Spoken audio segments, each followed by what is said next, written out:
in introducing our next speaker, I very rarely read someone's bio verbatim. It just not my form, but this bio is so impressive. I was trying to, last night, make some notes on it, try to remember some key points.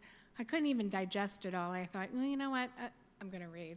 So forgive me for reading, but I think you probably, too, appreciate just the caliber of our next speaker. Dr. John Halamka, at 16, designed his first computer. I don't know what I was doing at 16, but I'm pretty sure it wasn't that. Installed it, designed to simulate patients' hearing and gather electric impulse data. At Los Angeles County Harbor UCLA Medical Center, did a summer fellowship at the community hospital, went to Stanford University, studied public policy, economics, and biochemistry. A couple majors simultaneously. So you can tell a little bit of an overachiever. Entered medical school at the University of California, San Francisco, and simultaneously pursued graduate work in bioengineering at University of California, Berkeley, focusing on technology and medicine. Today, Dr. Halamka, and I like how he puts in here, please take a deep breath. Chief Information Officer at Beth Israel Deaconess Medical Center in Boston, professor, advisor, former CIO of Harvard Medical School, co-chair of the Massachusetts HIT-HIE Advisory Committee, stakeholder body which guides HIT projects in the state of Massachusetts, chairman for the New England Healthcare Exchange Network, the NEHEN, and co-chair of the National HIT Standards Committee. I'll go on. As Chief Information Officer for Beth Israel Deaconess Medical Center, he's responsible for all clinical, financial, administrative, and academic information serving 3,000 doctors, 14,000 employees, and 2 million patients. Chairman of the NEHEN, he oversees clinical and administrative data exchange in Massachusetts. Co-chair of the HIT Standards Committee, he facilitates the process of electronic standards harmonization. In Massachusetts, he used $10 million of allocation from Beth Israel Deaconess to foster an HER rollout and clinical data exchange. Wow. Without any further ado, please welcome Dr. John Halamka.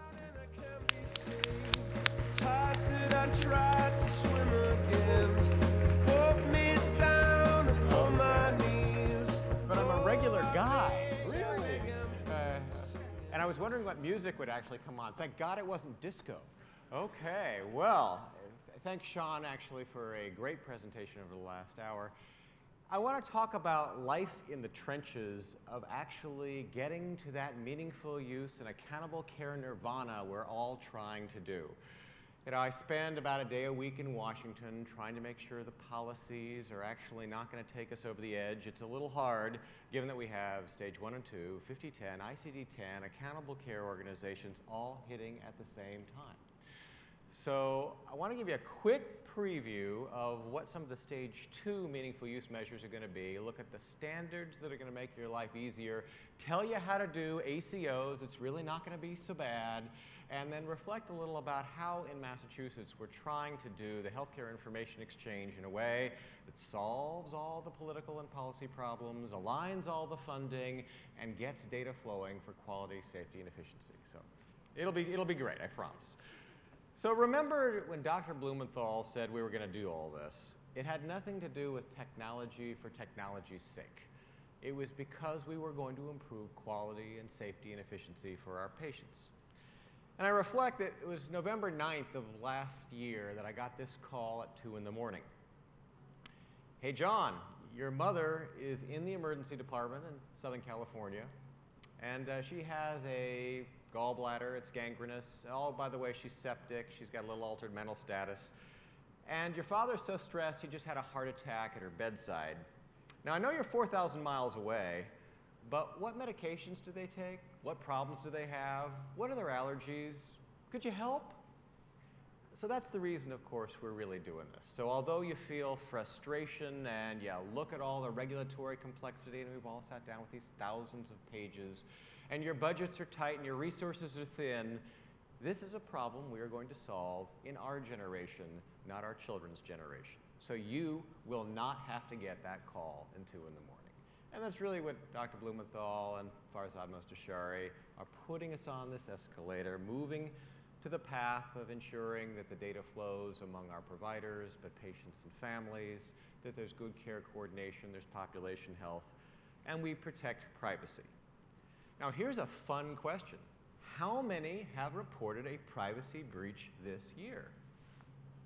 Okay, well, there are a couple honest people here. So, I mean, a couple things to say. If you don't think you have been hacked, you just don't know what is really going on. Harvard networks are attacked every 7 seconds, 24 hours a day, 7 days a week. Malware is so bad today that McAfee, Symantec, Kaspersky can't detect it. So I've had several circumstances where, because we're doing some sophisticated bit-level monitoring of the data coming out of workstations, I've brought in the NSA to actually take a look. And no commercial product can discover the malware, but our friends in the black suits with the sunglasses and the earphones can. It's bad. And so we have to do everything we can to try to protect privacy and security, and it is an unbelievable battle. So I invest about $1 million a year. I'm not going to read any of these slides, but I just want to highlight a couple of items. As we start to move from stage 1 to stage 2, first, don't worry. Stage 2 is going to be delayed a year, right? Because it turns out the way the timing works, the standards for stage 2 will be finished next week. And then there'll be a notice of proposed rulemaking, December, January, comment period, final rulemaking, probably April, May. And as currently stated in high tech, all of the vendors would have to create their products, install them, and you'd have to use them fully by October. No way. Impossible. So it's going to be deferred a year. That means the first measurement period for stage 2 will be October 1st of 2013. I suspect the advisory board is going to come up with another letter telling you, don't attest to meaningful use in 2011. You know, there's going to be all kinds of problems with 2012. Don't worry, CMS is going to fix this. There's going to be a delay of a year. It's all going to happen. So as we look forward to stage 2, a couple of things. CPOE is going to be a real focus. So in stage 1, can you get in a medication order for 30% of your patients? Stage 2 bumps to 60%, and now it starts to include lab and radiology. So that's good. I mean, it means that we will get handwriting out of the hospital. We'll go from the doctor's brain to the patient's vein with no handoffs and no paper. So as you look at your next couple of years, focus on CPOE implementation. Another interesting issue, drug-drug interactions and decision support. So how many clinicians do we have? I know there's a bunch of IT. Okay, good, this is great. So when you buy an EHR, or hospital information system, you probably buy some kind of drug database. Could be Micromedics, Gold Standard, Multim, First Data Bank. They all come with thousands of drug-drug interaction rules. In fact, one of those rules is, if you take a gram of Tylenol following 2 martinis, you will develop liver enzyme bumps 10% of the time. So, doctor, warning, you've written for Tylenol. Have you taken the martini history? We would all go insane, right? And so the problem, all of these commercial vendors put in all of the stuff that is probably from the literature true. It just creates alert fatigue. And we want alerts so good that when you see one, you will take action because it's meaningful. The patient will be harmed. The patient could die. So stage 2 is going to include software capabilities for doctors to tune the level of alerts so that we don't have alert fatigue. And we hopefully can get from 4,000 rules to just a few hundred rules. There is even the discussion that there might be a national resource of good, actionable rules that we can all just rely upon. And that would be curated centrally, probably by the National Library of Medicine. So other things. Advanced directives, more of an emphasis on making sure that those are recorded somewhere so that patient preferences for care are better known. It might be an opportunity for the Health Information Exchange to have some place to store advanced directives as you start thinking through your business models for healthcare information exchange. A few other things. As we think about reducing disparities of care, we're going to make sure that we're recording all the data about who the patients are. We're going to have better vocabularies for recording race, ethnicity, language, and that sort of thing. There's going to be the notion of recording some clinical documentation, because today, yes, ambulatory is okay, but many hospitals are a sea of paper. So starting to get progress notes in, just starting to nudge us forward into more electronic inpatient workflows. And medication administration, it's not quite clear what this one will say exactly because you'll probably have a lot of latitude. But what is the idealized medication workflow of the future? Is it that, imagine this, every patient has a wristband with an RFID or a barcode. Every medication is barcoded. Every staff member has some kind of identifier. Imagine that, say, a nurse walks into the room. A nurse has an iPod Touch, and there's an app for that. You can scan the barcode on the patient, scan the barcode on the medication, ensure that the order is still in force, the medication hasn't been given before, it's the right patient at the right time and the right dose, and it's all electronically recorded. Vital signs, eyes and O's, all done on the iPad or iPod. These are the sorts of workflows you might envision for the future. And so I'm certain that the folks who write the regulation are not going to demand that you put in iPads, iPods, iPhones, but they'll say you should at least at the last mile figure out some way to verify the identity of the patient, that the order is current, the right dose, and that sort of thing. Now, engaging patients and families, there's been a fair amount in stage 1 with the idea that you could go to the HIM department between 8 and 5 and request a standards-based XML extract of your inpatient stay or lifetime patient record. Now, I'm curious, how many people have already attested to meaningful use? Well, there are a few out there, okay. So, when you attested, what was your denominator for the number of patients that walked down to the HIM department and said, "Get me one of those XML extracts"? 0, and that was mine too, 0. It is not something that, well, first, people know how to do, and second, what are you going to do with it once you have it? So stage 2 is going to be much more about, if you're going to be banking, why not ensure access to the records and actionable communication with your clinician, not just a static file. So you'll see all throughout stage 2, access, download, web-based, secure communications, these kinds of things. So personal health records, portals, things like Health Vault. I mean, Google Health is no more or is closing down at the end of the year, but these are going to become much more common as we look at 2013. And then healthcare information exchange. I recognize every place I go in the country that there are different issues politically, different laws. Massachusetts has a lot of very strange laws that we have to work with. But I think what we could say in common is there is a need to transport data securely from one place to another. And architectures and standards can vary, consent models can vary, but it's something we all need to do. So what you'll see is in stage 2 is some real teeth. It won't be one demonstration transaction. It will be 10% of all discharges result in the transmission of a summary to the next provider of care. That there'll be more and more capacity to do transactions, and that will mean more business models to sustain the healthcare information exchange. Because right now, we have the following problem.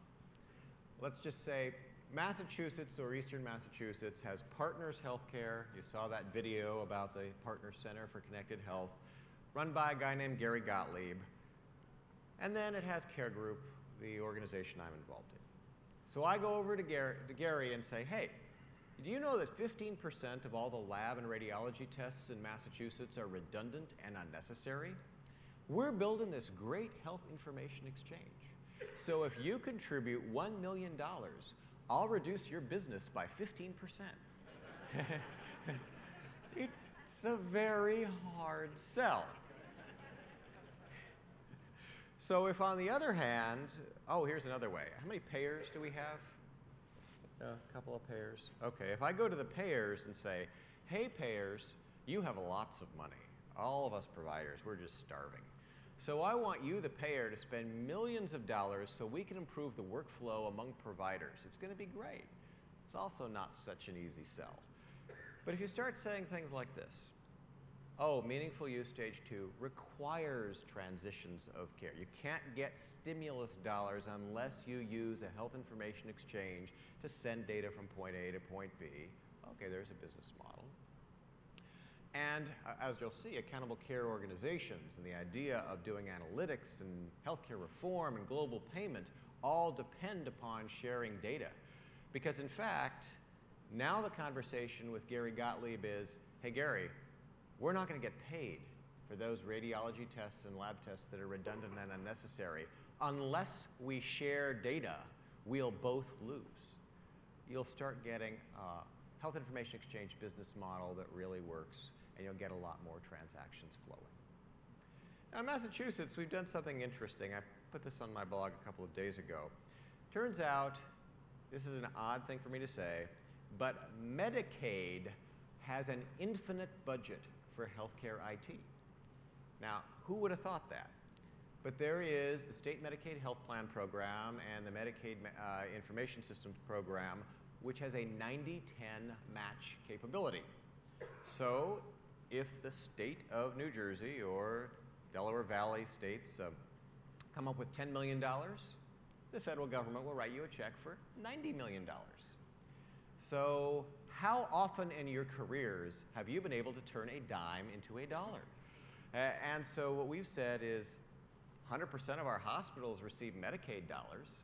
So if we're going to build health information exchange activities that connect the hospitals, do it under the auspices of the state Medicaid health plan and get 90 cents of subsidy for every dime you put in. So that was a pretty interesting way of aligning the state Medicaid activities and our available state dollars, because the legislature had given us a few dollars to start with. And then we plan to use the ONC, the federal dollars, to connect all of the providers in the state to the state's backbone. So here's a challenge. You could build a pipe. You could build what would be called a HISP, a health information services provider. But how do you get people to use it, connect to it? I mean, problem with stage 1, we have wonderful standards for content, but no standards at all for connecting to a backbone or transporting data. So given stage 2 is going to require it, given that the Medicaid folks have this 90-10 match, and given that we have some ONC HIE monies, we've combined all that into a single phased plan of connecting every single provider's EHR in the state using a network of networks design, recognizing that we've got a lot of regional HIEs and sub-networks and integrated delivery networks to a state backbone that is based on a couple of simple federal standards, the direct standards stack using email and a SOAP or XDR standard. So bottom line is, with provider directories, with certificate management, and with a state backbone, any provider can send data to any provider can go to any payer, and there's going to be some novel, as I'll show you, ecosystems developing once you have that pipe in place. So stage 2 will accelerate a lot of this. Of course, you're going to want to be able to measure quality and outcomes and population health. So the other thing we're doing with our Medicaid funds in the state is ensuring that the Department of Public Health has everything they need to receive syndromic surveillance, reportable lab, and immunization transactions, again using 90-10 matching funds, so that now clinicians have a place to send the data to. You've got the EHRs that can generate it. you've got a pipe, a highway that can send it, and you've got the government agencies that can receive it. And you'll see that all those menu set optional measures now become core in stage 2. So these are transactions you actually have to send. And of course, privacy and security audits, making sure you're doing everything you can to secure your organization. In the next couple of months, I'm going to be really unpopular because I am going to, alas, have to ban access to social networking and personal email and millions of non-business oriented websites from our networks. And that has nothing to do with any negative feelings about social networking. I mean, social networking, especially for medicine, can have many benefits. It's just these are all vehicles for malware. And given that we have consumer devices like iPads now spreading like wildfire, the idea that you could put Angry Birds and your healthcare information exchange in the same memory space doesn't work. Doesn't work. So, alas, as you guys think of policy, you will probably have to clamp down a bit on some of the freedoms that we offer today.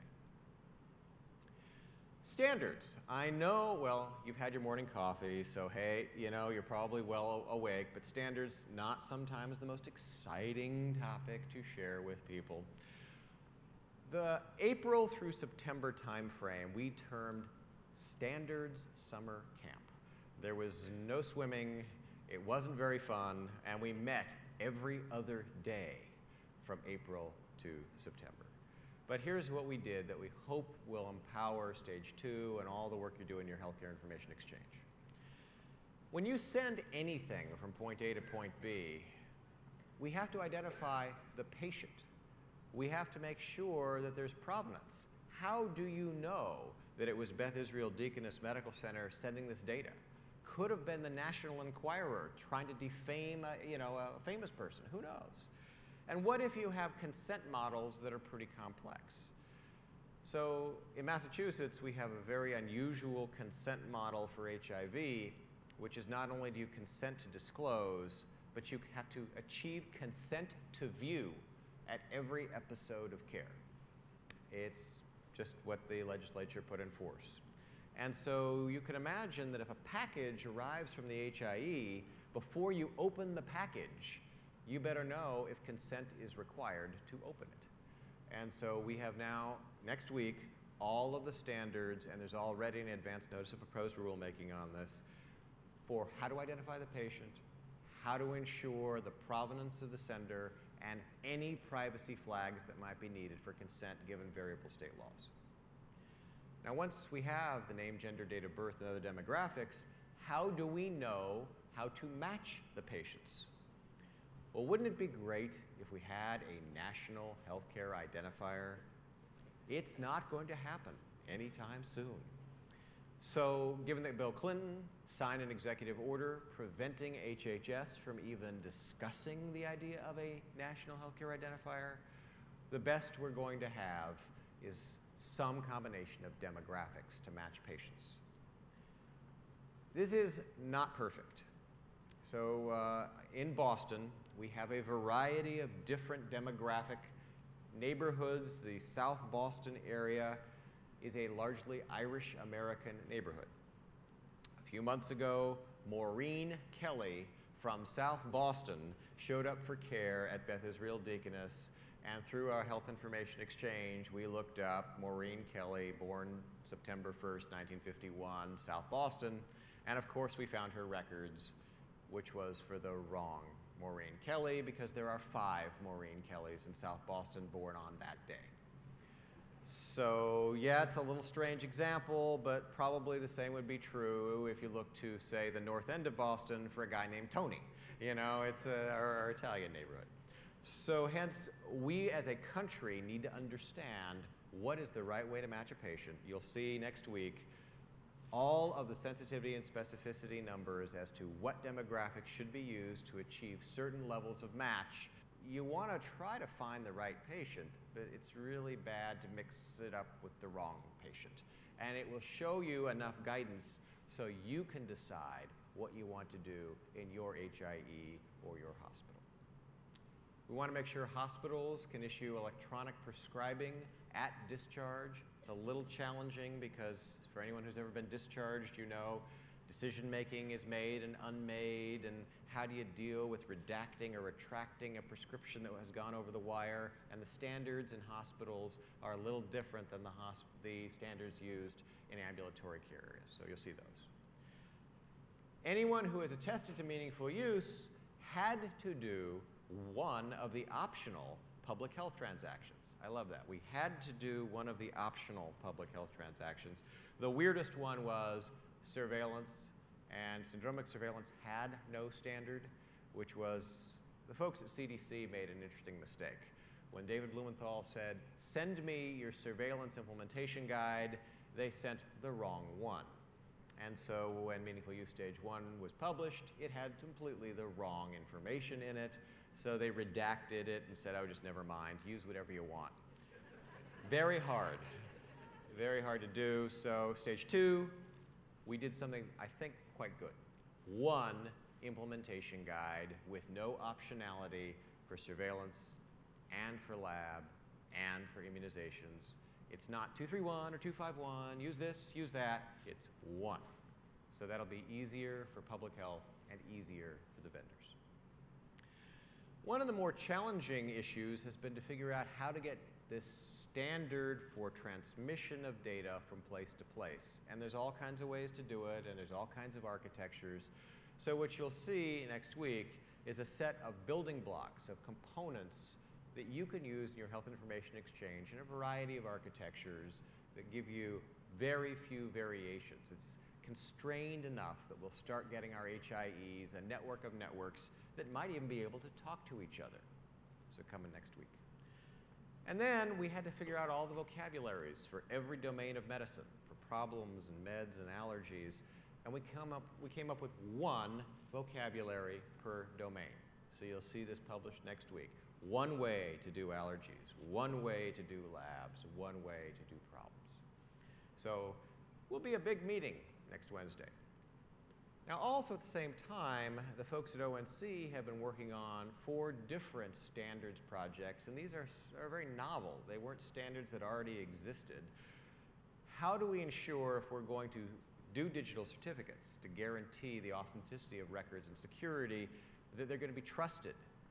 And the federal government has all kinds of certificate requirements. How do you make sure they're going to be cross-certified with the Federal Bridge? So they've come up with the certificate standards for healthcare.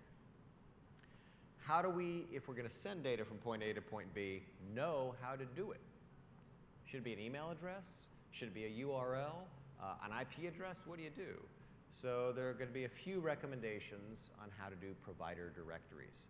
I will tell you, this is a standard that is not well baked. It hasn't been well tested. So what ONC is going to say is a series of pilots on a couple of standards will be tried, and nothing would be required for Stage 2. One standard for lab.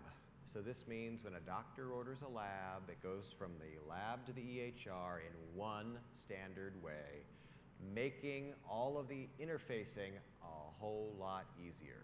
So this means Quest and LabCorp, hospitals, and anyone who generates a lab will send it one way.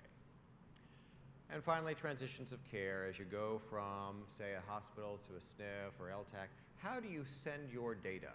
The problems, the meds, the allergies, the diet, the activity restrictions, the follow-up in one common fashion. You'll see a set of building blocks that enable the construction of a transfer of care summary using templates, and it will be very straightforward, one way to do it, not multiple. So that's all coming out next week. So quite a lot of good foundational work for Stage 2. Now, a couple of comments on how we're going to use all of this Stage 2 stuff in Beth Israel Deaconess. So we have a new CEO who starts in 2 weeks, a guy named Kevin Tabb. He was the CMO of Stanford. He ran GE's analytics business. He's an analytics guy. And so he has just given me a very simple request. create the omnibus community-wide financial and clinical analytic and clinical care coordination platform across all sites of care that normalizes all the data and makes it available in real time for every stakeholder. No problem. Next challenge. So my view is that accountable care organizations, whatever they are, and no one really knows what they are, they'll be founded on health information exchange and analytics. I mean, those are the two pillars. I'll talk a little bit about genomics as a future thing. So here's the way I've had to deal with this. In the past, because many of us have integrated delivery networks or complex relationships and affiliations, there hasn't been a health information exchange that everyone can plug into for everything. So I have created what I would call this sort of set of binary data exchanges. It gets to be somewhat nasty, and I got Epic, and I got Meditech, and I got eClinicalWorks, and I got self-built, and we got to send data here to there. And so as our CEO expands the network of accountable care affiliates, this becomes an n-squared problem. It's ultimately not supportable or maintainable to have all of these one-off interfaces. So a better way to do it, and this is of course a classic IT slide, it includes the cloud and lightning bolts. It's going to be great, right? The idea that we will all either connect to a single statewide HISP or have multiple HISPs with the capacity to send data one to another with a common addressing scheme, so that every EHR will be able to emit data and route it to any other place, provider, payer, or even patient. So for example, I have a direct email address, jhalamka@direct.healthvault.com, and any clinical data that is sent securely to that address just goes into my personal health record. So it's just as easy to send data to a patient as it is to a provider or a payer. And that's a whole lot more scalable architecture. And this is really what the whole healthcare information exchange effort in Massachusetts is working through. Now, for Kevin Tabb's request of me, I'm not a guy who usually likes to centralize anything. I'm sort of very federated network of networks, pull data when you need it. It protects security. It's just less politically dicey to leave data behind firewalls. But for quality data analysis, it's really hard to do distributed data mining. So we have, yes, built a centralized registry and data warehouse for our emerging accountable care organization. The way this worked is, starting in 2005, Blue Cross invested $50 million in a demonstration project through the Massachusetts eHealth Collaborative to put electronic health records in 3 cities to see if it would reduce cost. They wanted to prove out, does this EHR thing make a difference? $5 million was put into a clinical data warehouse that would combine the data of 3 cities and then would be used for analytics in a de-identified way. Rather than reinvent the wheel, I just said, here's a $5 million warehouse that's been used for 3 cities. Let's just use that as the foundation for our accountable care organization. So what we said was, as doctors sign up for Beth Israel Deaconess physician organization contracting, they can use an electronic health record like eClinicalWorks, and we'll provide them a hosted electronic health record. Or they may have an existent certified electronic health record, but whatever they use, it must send a summary of every encounter of care to the central data warehouse at the end of the encounter, so that we can use it for PQRI, for meaningful use measurements, for all of the pay-for-performance measurements that we have. It creates a longitudinal, lifetime, community-based platform for all this clinical care coordination analytics that I talked about. We happen to use the continuity of care document, the CCD, as the thing that gets emitted. We have many vendors that have cooperated in generating that. I'll show you some statistics in a minute. So here was sort of our initial approach on the built and the bought systems, get them into the warehouse, normalize the data, provide data reporting and extracts. And here are the sort of functions that we've had to perform. The problem is, as data comes from various sources, it may not use the same vocabularies. So we've had to normalize the vocabularies, put the data into a common format and common schema for analytics. So it's been a somewhat complicated project, but it is now live. And then we make available web-based reports or a business intelligence tool that can be used for ad hoc data mining. These are the initial measures. It turns out that our payers can't actually agree on the common quality measures they want, so we've had to do them for all of our payers, and we've had to do them for meaningful use, and we've had to do them for CMS. And so all of those are computed on our behalf and submitted on our behalf by the Quality Data Center. So it's in effect an outsourced service. And we do scorecards. These are the kinds of things that we show to our docs that help them take action. And I think we heard from Sean that you want very proactive data coming back to your doctors. So we are doing both prospective and retrospective kinds of interventions, but at least to give a doctor on a monthly basis a sense of their scorecard and where they're doing on quality measures and helping them change behavior. That's worked pretty well.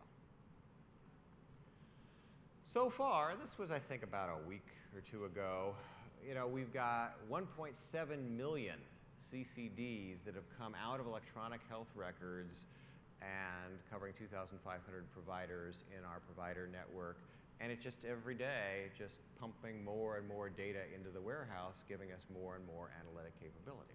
So as a model, I'm not saying it's the only model, but as a model, you have your health information exchange, people send data through the health information exchange, and you have a registry or warehouse that can parse that data, de-identify it, and make it available for analytics. I mean, it has worked for our particular case. There are other kinds of analytics you're going to want to do. You may have heard of a project that ONC just launched called Query Health. And so here's the issue. Suppose I suspect that Vioxx, a super aspirin, causes heart problems. And I want to ask across every hospital in New Jersey, how many patients use Vioxx and how many of those patients have had chest pain? What do you think? A couple of years of work, 27 IRB approvals. By the time you find the answer, you probably have hundreds of patients who've died. Well, that's the problem that we have throughout the country. And so why not figure out a new way? A way that we can electronically send the question to the data instead of sending the data to a centralized location. So here's what we've done in Massachusetts, and this is something I think you'll see now as a national project, Query Health rollout. If you create a web-based interface and you come up with a set of medical concepts, in our case, you've got about 22,000 medical concepts, all coded in SNOMED CT, on problems and meds and allergies and demographics, and you can say, I want to put together a Boolean query of arbitrary complexity. Does a patient have this? Does a patient have that? Show me their age distribution. Show me across time what has happened. We've created some plugins, sort of an app store of sorts, so you can actually look as you query multiple data sources anonymously by sending the question to the data, and you get a count of patients who match back. You can look at a demographic distribution. You can compare two patient cohorts, one to another, treatment A, treatment B. You can look at timeline and what happens to patients, thousands of patients over time with certain characteristics. Now, interesting privacy issue. We're sending the question to the data, and the data responds with an answer. So if I say, how many people take Vioxx and have chest pain, and the hospital comes back with 7, no privacy person could really be concerned too much about what I could do to compromise patient identity or respect for privacy preferences with the number 7. It's totally de-identified. Now, someone may argue the following. Okay, you think your next door neighbor is a little crazy, and your next door neighbor has one green eye and one blue eye. So what you're going to do is a distributed query across Massachusetts looking for blue-eyed, green-eyed people with psychiatric diagnoses. And because if you got back a hit of 1, there you know. So what we've done is in the query mechanism, if the counts are very small, we add an arbitrary number to them. So you would never be able to devise a query that uniquely identified a single individual. And so it protects the hospitals, it protects the patients. The IRBs are so confident that this architecture is reasonable, it doesn't require IRB approval to use. So anyone with an appropriate hospital affiliation can launch a query without any approval and in seconds get a result. So we connected all of Partners Healthcare, Children's Hospital, Beth Israel Deaconess, Harvard Pilgrim Healthcare. There's about 17 different connections currently. And you just launch these queries off, you get the numeric result back, and you combine and display them, and it takes just a few seconds. So that's a query health concept that you're going to see coming out in the next couple of months nationally. Well, just a reflection on the genome. So if we're going to get to beyond meaningful use stage 2, and I know you guys are so concerned about ICD-10 and 5010 and all the reality of how it is we have to get through our day, genomics seems a bit distant. However, 30 billion base pairs, all of us have, indicate certain probabilities of disease. It may very well be that we can make lifestyle choices, or we can take medications or have a surgery that will prevent worse disease consequences in the future. So as I think of personalized medicine and decision support, it would be great to have those kinds of probabilities in our electronic health record. Policy issues are huge. I know consent is kind of an interesting issue in this area. I had to sign a 35-page consent to be one of the first 10 humans sequenced, and that included the following. Well, do you realize that if your sequence is made publicly available, in 20 years, could be your DNA is going to be left to the scene of every crime, right? Could be. Could be that your daughter will never find a life mate because they'll be able to look up her genome online and say, I don't like that characteristic. So what does my genome show and why do we care? So of my 30 billion base pairs, it's publicly available data. You can actually get my genome, my medical record. You can even order my stem cells online. I mean, it's sort of my contribution as a medical altruist. I carry a hereditary neuromuscular disease not expressed in me. I carry severe combined immunodeficiency, boy in a bubble disease not expressed in me and my daughter. I'm more susceptible to tuberculosis than the average human. I have twice the likelihood of developing prostate cancer of the average male. I have the potential for a transfusion reaction should I get 2 transfusions. And I have 6 genes that predispose me to glaucoma. Now, this is interesting because I am a doctor, therefore I never seek primary care. I am the worst patient, right? So here it was 6 genes predisposing me to glaucoma. I said, you know, I should probably go see an ophthalmologist and get my interocular pressures measured, and they are in fact 26 in each eye, and that I've had glaucoma for years. Now, it is a silent cause of blindness. I would have probably not noticed until the damage was so severe that I would begin losing my sight. So simple. I was put on eye drops once a day, and now it's completely under control. So let's think. I now have a $5 medication bill every month to avoid a lifetime of blindness and cost to the medical system, all because I had a probability of disease suggested by my genome. Now, it's imperfect, of course. The first human, $350 million to sequence them. The second human, 2 million. The initial cohort of the 10 people in the Human Genome Project, about 100,000 each. But now we're down to $500 a genome. So would you invest $500 to understand lifetime probabilities if it could radically reduce heart disease, obesity, certain types of cancers, things that are preventable, like glaucoma, for example, it may make sense. Now, again, there's some interesting side effects to this. We have something we would call in medicine the worried well.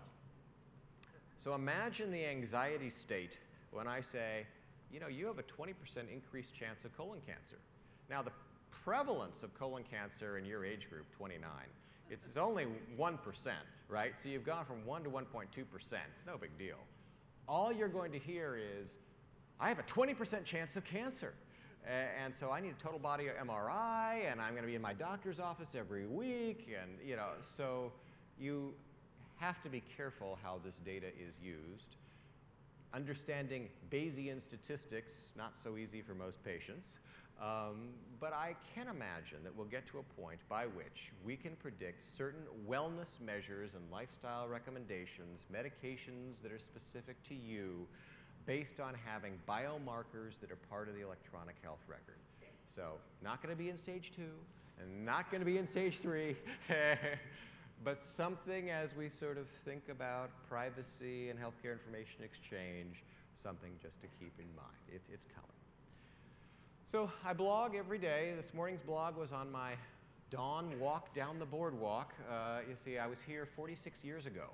And I was just curious if there were still horses that dived off diving boards down on the steel pier. I couldn't find one. But you know, the saltwater taffy is still here, and so are all the peanut stores, and still is that lovely smell of creosote on wood when the tide is rushing under it. So anyway, I'm happy to answer some questions, and very, very happy to have been in New Jersey in the Delaware Valley HIMSS.